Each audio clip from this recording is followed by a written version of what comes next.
आमदार जाताना मला कळाले नव्हते का? शिंदेंची दाढी पकडून आणता आले नसते का?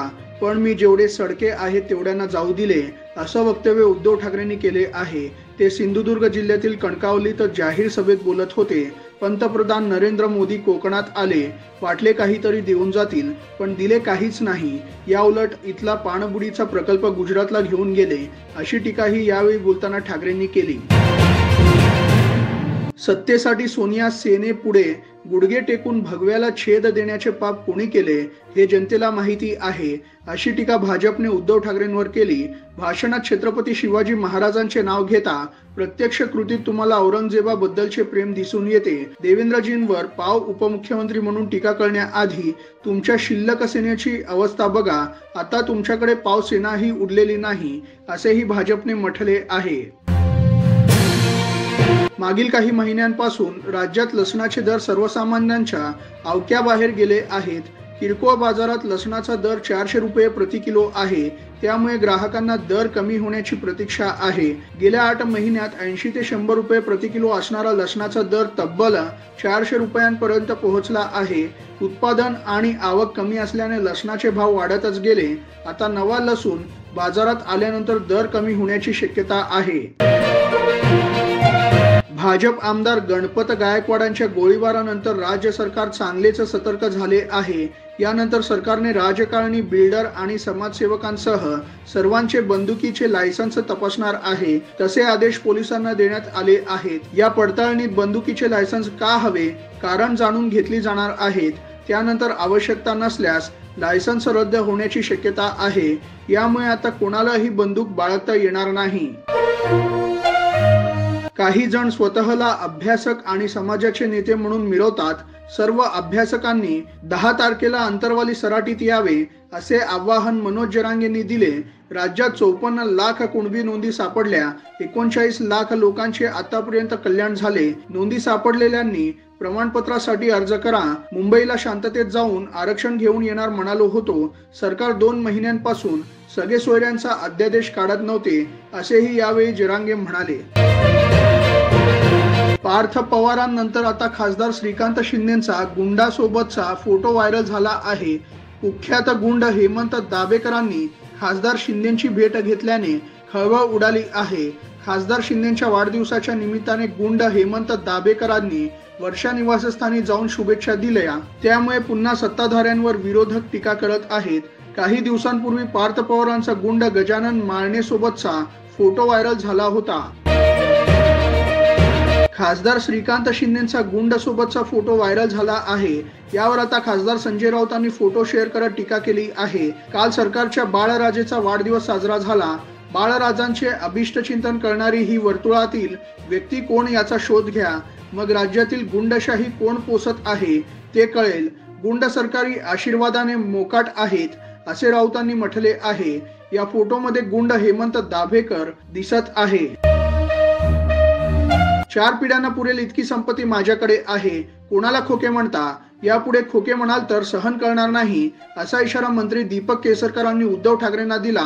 तुम्ही मला आमदार केले नाही, जनतेने आमदार केले।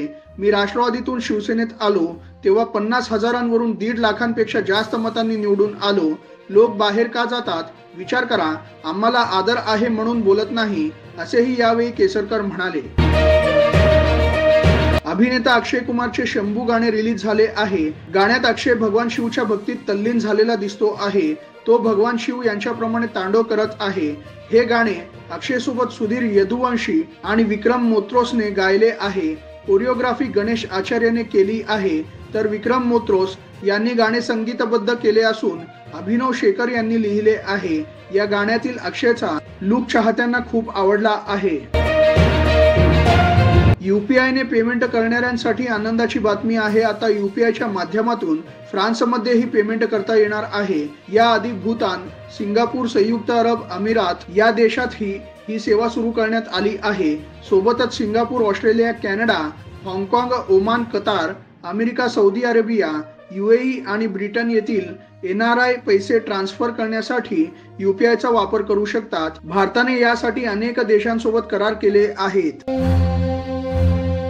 भारताने विशाखापट्टणम मधील दुसरा कसोटी सामना जिंकला आहे. भारताने काल इंग्लंडचा तब्बल 100 धावांनी पराभव केला आहे.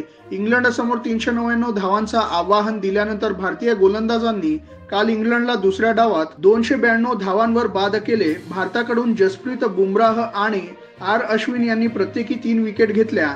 त्याआधी यशस्वी जयस्वालने द्विशतक आणि शुभमन गिलने शतक झळकावले. या विजयानंतर मालिका 1-1 अशी बरोबरी आली आहे. झारखंडमध्ये मुख्यमंत्री चंपाई सोरेन सरकारने विश्वासदर्शक ठराव जिंकला आहे. विधानसभेत काल फ्लोअर टेस्टला सोरेन सरकार सामोरे गेले. यावेळी झालेल्या मतदानात 47 मते चंपाई सरकारच्या बाजूने पडली, तर विरोधात 29 जणांनी मतदान केले. त्यामुळे झारखंड मुक्ती मोर्चा पक्षाच्या सरकारवरील संकट टळले आहे. ईडीच्या अटकेत असलेले झारखंडचे माजी मुख्यमंत्री हेमंत सोरेन यांना काल विधानसभेत मतदानासाठी परवानगी मिळाली होती. अजित पवारांनी काल बारामतीतील सभेत बोलताना शरद पवारांबद्दल केलेले वक्तव्य अत्यंत धक्कादायक व दुर्दैवी आहे, अशी प्रतिक्रिया माजी गृहमंत्री अनिल देशमुखांनी दिली. ज्या शरद पवारांनी अजितदादांना मोठे केले, समाजाला स्थान दिले, राजकीय स्थान दिले, त्या शरद पवारांबद्दल अजितदादांनी असे बोलणे अतिशय वेदनादायी आहे. त्यामुळे जितेंद्र आव्हाडांनी काल केलेल्या वक्तव्याशी मी सहमत आहे, असेही यावेळी देशमुख म्हणाले. शिंदे सरकारच्या 5 फेब्रुवारी 2024च्या मंत्रिमंडळाचे मोठे निर्णय. बाळासाहेब ठाकरे उपसा सिंचन सांगोला प्रकल्पास सुधारित मान्यता. बिगर कृषी सहकारी संस्थांना अर्थसहाय्य. पतसंस्थांना मजबूत करणार. कोंडाणे लघु प्रकल्पाच्या कामास जादा खर्चास मान्यता. तिवसे लघु पाटबंधारे योजनेची पुनर्स्थापना करणार. नांदेडच्या गुरुद्वारासाठी तख्त सचखंड श्री हजूर साहिब गुरुद्वार अधिनियम. सेवानिवृत्त न्यायिक अधिकाऱ्यांना सुधारित भत्ते. बीडमध्ये माध्यमांशी संवाद साधताना रोहित पवारांनी भाजपसह अजित पवारांवर जोरदार टीका केली आहे. भाजप एक व्हायरस असून त्याची लागण भाजपमध्ये गेलेल्यांना होते, असा टोला लगावत भाजपचा विचार अजित पवारांना लागलाय की काय, असा प्रश्न त्यांनी उपस्थित केला. तसेच आत्ताचे दादा आणि पूर्वीचे दादा फार वेगळे आहेत. त्यांच्या मनात पवार साहेबांची भीती निर्माण झाली आहे, अशी शक्यता त्यांनी वर्तवली.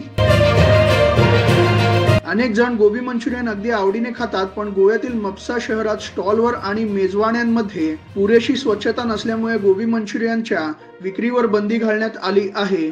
मंचुरियन बनवण्यासाठी घातक आणि कृत्रिम रंगाचा वापर केला जात असल्याची तक्रार नगरसेवकांनी केली होती. त्यानंतर नगराध्यक्ष प्रिया मिशाळ यांनी मंचुरियनवर बंदी घालण्याचा निर्णय घेतला. राष्ट्रपती द्रौपदी मुर्मू यांच्या अभिभाषणावर पंतप्रधान नरेंद्र मोदी यांनी लोकसभेत आभार प्रस्ताव मांडला.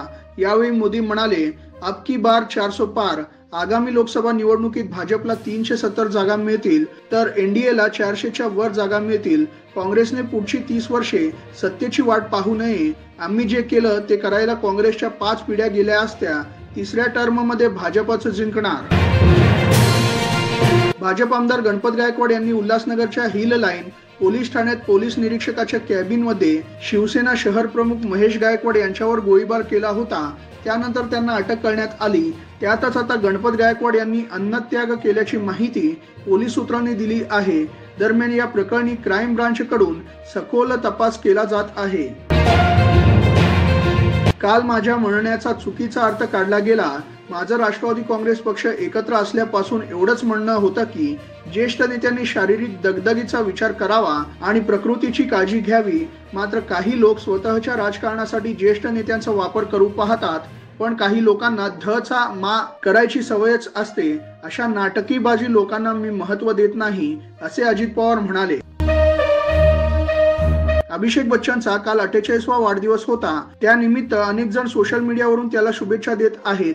पण अभिषेकची पत्नी अभिनेत्री ऐश्वर्या रायने आतापर्यंत कोणत्याही प्रकारची पोस्ट शेअर केली नाही. त्यामुळे परत एकदा त्यांच्या घटस्फोटाच्या चर्चा जोर धरू लागल्या आहेत.